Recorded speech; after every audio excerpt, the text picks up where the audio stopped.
এবার আমরা জানবো আবরণের ভিত্তিতে কোষীয় অঙ্গাণুগুলোর প্রকারভেদ। আমরা ইতোমধ্যেই জানি কোষের মধ্যে বিভিন্ন ধরনের অঙ্গাণু রয়েছে। এর মধ্যে কিছু অঙ্গাণুর চারপাশে আবরণ থাকে, আর কিছু কোষীয় অঙ্গাণুর চারপাশে আবরণ থাকে না। কোষীয় অঙ্গাণুটির চারপাশে আবরণ আছে কিনা এর উপর ভিত্তি করে অঙ্গাণুগুলোকে দুই ভাগে ভাগ করা হয়। আবরণ থাকলে তার নাম হয় আবরণযুক্ত কোষীয় অঙ্গাণু, আর আবরণ না থাকলে তার নাম হয় আবরণহীন কোষীয় অঙ্গাণু। তাহলে দেখো, আবরণের ভিত্তিতে কোষীয় অঙ্গাণুগুলোর প্রকারভেদ। আবরণের ভিত্তিতে কোষীয় অঙ্গাণুগুলো দুই প্রকার। আবরণের ভিত্তিতে কোষীয় অঙ্গাণুগুলো দুই প্রকার। ধরা যাক কোষীয় অঙ্গাণুটির চারপাশে কোনো আবরণ নাই। আবরণ নাই, আবরণ নাই। আবরণ যদি না থাকে তাহলে সেই কোষীয় অঙ্গাণুগুলোকে বলা হয় আবরণহীন কোষীয় অঙ্গাণু। কোষীয় অঙ্গাণু। তাহলে যে সকল কোষীয় অঙ্গাণুর চারপাশে আবরণ নাই তারা হচ্ছে আবরণহীন কোষীয় অঙ্গাণু। কারা আবরণহীন হবে আমি উদাহরণটা তোমাদেরকে ছবি এঁকেই দেখাবো। আবার দেখা যায় কিছু কোষীয় অঙ্গাণুর চারপাশে আবরণ থাকে। আবরণ যাদের আছে তাদেরকে কি বলা হয়? তাদেরকে বলা হয় আবরণযুক্ত কোষীয় অঙ্গাণু।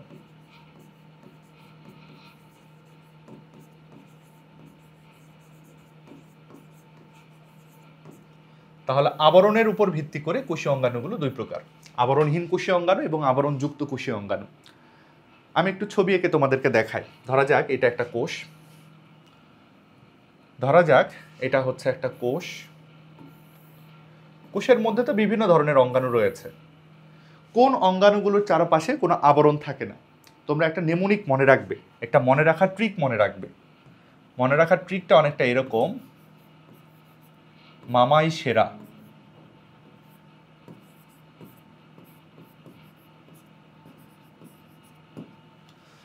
আবরণহীন কোষীয় অঙ্গাণুগুলোর নাম মনে রাখার জন্য তোমরা এই ট্রিকটা মনে রাখবে, মামাই সেরা। এর মধ্যে যে কোষীয় অঙ্গাণুগুলোর নাম আমরা পাবো তারা হলো আবরণহীন।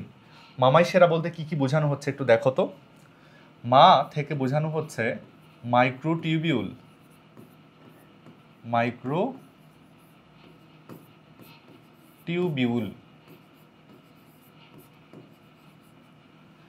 আবার একটা মা, এই মা মানে হচ্ছে মাইক্রোফিলামেন্ট।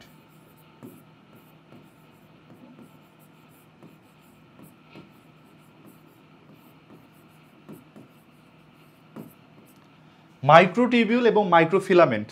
তোমরা মনে রাখবে মাইক্রোটিউবিউল এক ধরনের সরু সরু কিছু নল, মাইক্রোফিলামেন্ট এক ধরনের সুতা, এদের তেমন কোনো আবরণ নাই। মাইক্রোফিলামেন্ট সাধারণত একটু পরিধির দিকে থাকে। একটু অন্য কালারে দেখাই, দেখো এই যে এই জিনিসগুলা, এই যে দেখো এই জিনিসগুলা পরিধির দিকে দেখো সুতার মতো কিছু জিনিসপত্র দেখা যাচ্ছে। এই জিনিসগুলো মেইনলি মাইক্রোফিলামেন্ট, এগুলাই হচ্ছে মাইক্রোফিলামেন্ট। আর মাইক্রোটিউবিউল কেন্দ্রের দিকে থাকে, মাইক্রোটিউবিউল কেন্দ্রের দিকে থাকে, এদের তেমন কোনো আবরণ নাই। এদিকে ই মানে হলো ইন্টারমিডিয়েট ফিলামেন্ট, এরও আবরণ নাই। ই থেকে হলো intermediate filament, intermediate filament. Intermediate ফিলামেন্টেরও কোনো আবরণ নাই। ইন্টারমিডিয়েট ফিলামেন্ট ওই মাইক্রোটিউবিউল মাইক্রোফিলামেন্টের মতোই দেখতে, এভাবে কোষের ভেতরেই থাকে। তাহলে এই তিনটার মধ্যে কিন্তু আবরণ নাই, এই তিনটাকে কিন্তু বলে কোষীয় কঙ্কাল, এদের কিন্তু কারোর কোনো আবরণ নাই। এদিকে সে থেকে কি বোঝানো হচ্ছে? সেরার এই সে থেকে কি বোঝানো হচ্ছে? সে থেকে হলো সেন্ট্রিওল, সেন্ট্রিওল। তোরা মনে রাখবে মাইক্রোটিউবিউল তো এক ধরনের সুতা বা এক ধরনের নলের মতো জিনিসপত্র, ধরো যাক সুতা এগুলা। তো ওই সুতা অনেক সময় নাটাইয়ের মধ্যে পেঁচানো থাকে না, ওরকম ব্যাপার আসলে। সেন্ট্রিউল হচ্ছে একটা নাটাই এবং সেন্ট্রিউলের গায়ে কিন্তু মাইক্রোটিউবিউল পেঁচানো থাকে। যাই হোক, তোমরা মনে রেখো সেন্ট্রিউল মানে মাইক্রোটিউবিউল, সেন্ট্রিউলেরও আবরণ নাই, মাইক্রোটিউবিউলেরও আবরণ নাই, এই ব্যাপারটা তোমরা মনে রাখবে। আর লাস্টে মনে রাখবে হচ্ছে রাইবোসোমের কথা। রাইবোসোম, রাইবোসোম কিন্তু কোষের মধ্যে থাকা এক ধরনের দানা, খুব ক্ষুদ্র ক্ষুদ্র দানা, এদেরও কোনো আবরণ থাকে না। রাইবোসোমেরও কোনো আবরণ নাই। এই ব্যাপারগুলো তোমাদের মনে রাখতে হবে। আবরণ নাই কার কার? কোষীয় কঙ্কালের তিনটা অংশের, মাইক্রোটিউবিউল, মাইক্রোফিলামেন্ট, ইন্টারমিডিয়েট ফিলামেন্ট, এদের আবরণ নাই। সেন্ট্রিওল মানে মাইক্রোটিউবিউল, এরও আবরণ নাই। রাইবোসোমেরও আবরণ নাই। ঠিক আছে, এদের কারোই কিন্তু আবরণ নাই, এই ব্যাপারটা আমরা মনে রাখবো। আমি একটু একটু করে তোমাদের সবগুলো ছবি এঁকেই দেখাবো। এবার চলো আবরণযুক্ত যে কোষীয় অঙ্গাণুগুলো রয়েছে তাদের নিয়ে আমরা একটু পড়াশোনা করার চেষ্টা করি। আবরণযুক্ত কোষীয় অঙ্গাণু কারা? আবরণযুক্ত কোষীয় অঙ্গাণু কারা? কাদের আবরণ আছে? অনেকগুলো কোষীয় অঙ্গাণুরই আবরণ আছে। এরা আবার কয় স্তরের আবরণ আছে এর উপর ভিত্তি করে দুই প্রকার। আবরণযুক্ত কোষীয় অঙ্গাণুগুলো কয় স্তরের আবরণ আছে এর উপর ভিত্তি করে দুই প্রকার। কিছু আবরণযুক্ত কোষীয় অঙ্গাণুর দেখা যায় এক স্তরের আবরণ থাকে, এক স্তরের আবরণ।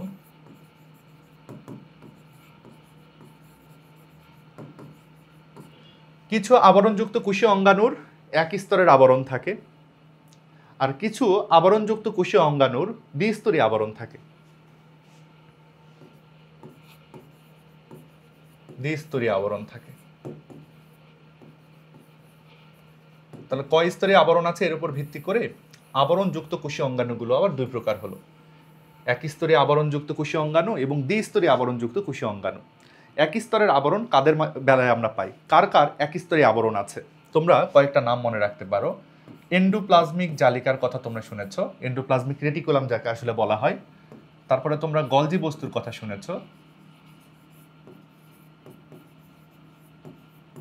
তোমরা মনে রাখবে এন্ডোপ্লাজমিক রেটিকুলাম এবং গলজি বস্তু মোটামুটি দেখতে কিন্তু একই রকম, এদের দুজনেরই এক স্তরীয় আবরণ আছে। একটু পরে ছবি এঁকে দেখাচ্ছে তোমাদের। এছাড়াও তোমরা মনে রাখবে গলজি বস্তুরই কিছু টুকরা থেকে লাইসোসোম তৈরি হয়, তাদেরও কিন্তু এক স্তরের আবরণ।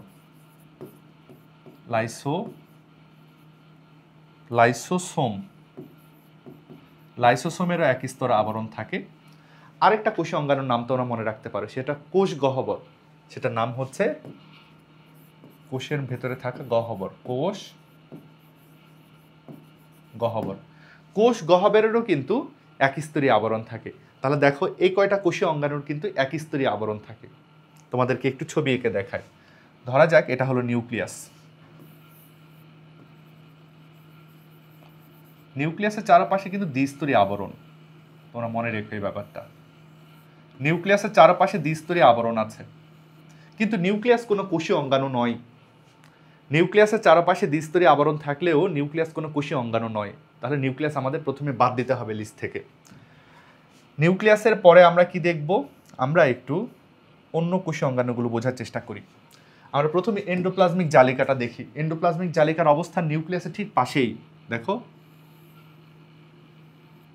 এন্ডোপ্লাজমিক জালিকার স্ট্রাকচারটা কেমন দেখো তোমরা।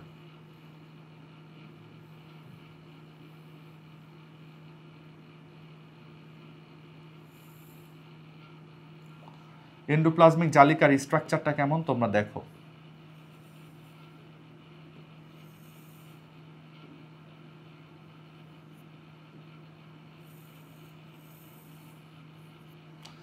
এটা হচ্ছে এন্ডোপ্লাজমিক জালিকার স্ট্রাকচার। লক্ষ্য করেছো তোমরা? এটা হচ্ছে এন্ডোপ্লাজমিক জালিকার স্ট্রাকচার। দেখো এন্ডোপ্লাজমিক জালিকার চারপাশে কিন্তু আবরণ আছে, কিন্তু আবরণটা কয় স্তরী বলো তো? এন্ডোপ্লাজমিক জালিকার চারপাশে কিন্তু আবরণ আছে, দেখো এক স্তরী আবরণ, যে একটাই কিন্তু লেয়ার, আবরণে কিন্তু একটা লেয়ার। এন্ডোপ্লাজমিক জালিকা কিন্তু এক ধরনের নালী, তাই না? এক ধরনের নল, কিন্তু এই নলের চারপাশে কিন্তু এক স্তরী আবরণ। এক্স্যাক্টলি সেম দেখতে গলজি বস্তু। গলজি বস্তু এন্ডোপ্লাজমিক জালিকার মতোই দেখতে। ধরা যাক এই জায়গাতে একটু গলজি বস্তু এঁকে দেখাই।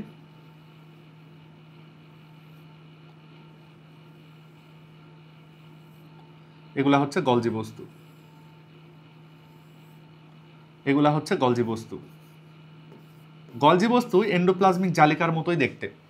গলজি বস্তুর কয় স্তরী আবরণ বলো? গলজি বস্তুর চারপাশেও কিন্তু এক স্তরী আবরণ আমরা দেখছি, তাই না? তাহলে এন্ডোপ্লাজমিক রেটিকুলামের চারপাশে এক স্তরী আবরণ, গলজি বস্তুর চারপাশেও দেখো কিন্তু এক স্তরী আবরণ। গলজি বস্তু থেকে ধরা যাক এই জিনিসটা তৈরি হলো। এই যে গলজি বস্তুর মধ্যে ছোট ছোট কিছু বাবল থাকে না, এই যে একটা বাবল এখানে বড় করে বের হয়ে আসলো, এই জিনিসটাকে আমরা বলছি হচ্ছে লাইসোসোম। লাইসোসোমেরও কিন্তু তাহলে এক স্তরী আবরণ। এবং গলজি বস্তু থেকে অনেক সময় বড় থলি তৈরি হয়। ওখানে না আঁকি, এখানে ধরা যাক একটা বড় থলি তৈরি হলো, এই জিনিসটার নামই হচ্ছে কোষ গহ্বর, এরও কিন্তু এক স্তরী আবরণ। তাহলে এই কয়টা কোষীয় অঙ্গাণুর মধ্যে কিন্তু আমরা এক স্তরী আবরণ পাবো। তাহলে দ্বিস্তরী আবরণ আমরা কোথায় পাবো? দুইটা কোষীয় অঙ্গাণুর মধ্যে দ্বিস্তরী আবরণ পাওয়া যায়, মনে রাখতে হবে। দুইটা কোষীয় অঙ্গাণুর চারপাশে দ্বিস্তরী আবরণ থাকে। দুইটা কোষীয় অঙ্গাণুর চারপাশে দ্বিস্তরী আবরণ থাকে, তারা হলো ক্লোরোপ্লাস্ট বা যে কোনো প্লাস্টিড এবং মাইটোকন্ড্রিয়া। প্লাস্টিড এবং মাইটোকন্ড্রিয়া। প্লাস্টিড এবং মাইটোকন্ড্রিয়া এদের চারপাশে কিন্তু দ্বিস্তরী আবরণ থাকে। এই দুটো কোষীয় অঙ্গাণুর চারপাশে দ্বিস্তরী আবরণ থাকে। এছাড়াও নিউক্লিয়াসের চারপাশে দ্বিস্তরী আবরণ থাকে, তবে নিউক্লিয়াস কোনো কোষীয় অঙ্গাণু নয়। প্লাস্টিড এবং মাইটোকন্ড্রিয়া এদের চারপাশে দ্বিস্তরী আবরণ থাকে। আমি একটা হচ্ছে প্লাস্টিড তোমাদেরকে ছবি এঁকে দেখাই। ধরা যাক এটা একটা প্লাস্টিড, যে কোনো প্লাস্টিড হতে পারে, ক্লোরোপ্লাস্ট অথবা ক্লোমোপ্লাস্ট অথবা লিউকোপ্লাস্ট কিছু একটা। এর ভেতরে আবার কিন্তু থাকবে এরকম কিছু জিনিসপত্র যাদের নাম হলো থাইলাকয়েড। তোমরা বলো তো এই প্লাস্টিডের কয় স্তরী আবরণ? 2 স্তরী আবরণ। প্লাস্টিডের চারপাশে কয় স্তরী আবরণ? 2 স্তরী আবরণ। এটাই হচ্ছে মজার ব্যাপার, প্লাস্টিডের চারপাশে 2 স্তরী আবরণ থাকে। মানে একটা কোষের চারপাশে যেমন কোষঝিল্লি থাকে, প্লাস্টিডের আবরণটা অনেকটা কোষঝিল্লির মতো, দ্বিস্তরী আবরণ। কারণ প্লাস্টিড একসময় স্বাধীন একটা ব্যাকটেরিয়া ছিল। স্বাধীন ব্যাকটেরিয়ার যেমন আবরণ থাকার কথা, সেরকম আবরণ কিন্তু প্লাস্টিডের মধ্যে পাওয়া যায়। একটা মাইটোকন্ড্রিয়ার আমি একটু ছবি এঁকে তোমাদেরকে দেখাই। মাইটোকন্ড্রিয়ার চারপাশে দ্বিস্তরী আবরণ থাকে। ধরা যাক এটা একটা মাইটোকন্ড্রিয়া, 2 স্তরী আবরণ আমরা দেখতে পাচ্ছি। এবং মাইটোকন্ড্রিয়ার ভেতরে এই জিনিসটা থাকে, এভাবে ভাঁজ ভাঁজ হয়। মাইটোকন্ড্রিয়ার ভেতরটা এরকম ভাঁজ ভাঁজ হয়ে থাকে। এই ভাঁজ ভাঁজ জিনিসগুলোকে বলা হয় ক্রিস্টি। এদের নিয়ে আমরা পরে বিস্তারিত আলোচনা করব। কনসেপ্টটা তোমরা বুঝতে পেরেছো? কোষীয় অঙ্গাণুগুলোকে আবরণের উপর ভিত্তি করে 2 ভাগে ভাগ করা যাচ্ছে। কিছু কোষীয় অঙ্গাণুর চারপাশে আবরণ আছে, তারা আবরণযুক্ত। আবরণ না থাকলে আবরণহীন। আবরণহীনগুলোর নাম আমরা মনে রাখবো মামাই সেরা, এই নেমোনিকটার মাধ্যমে। মামাই সেরা এই নেমোনিকটার মাধ্যমে মনে রাখবো। আর আবরণযুক্ত কোষীয় অঙ্গাণু যারা, আবরণযুক্ত কোষীয় অঙ্গাণুগুলোকে আবার 2 ভাগে ভাগ করা হচ্ছে, 1 স্তরী আবরণ অথবা 2 স্তরী আবরণ। আমরা কিন্তু সবই বিস্তারিত জানলাম, ছবিতেও আশা করি বোঝার চেষ্টা করেছি, তোমরা বুঝতে পেরেছো।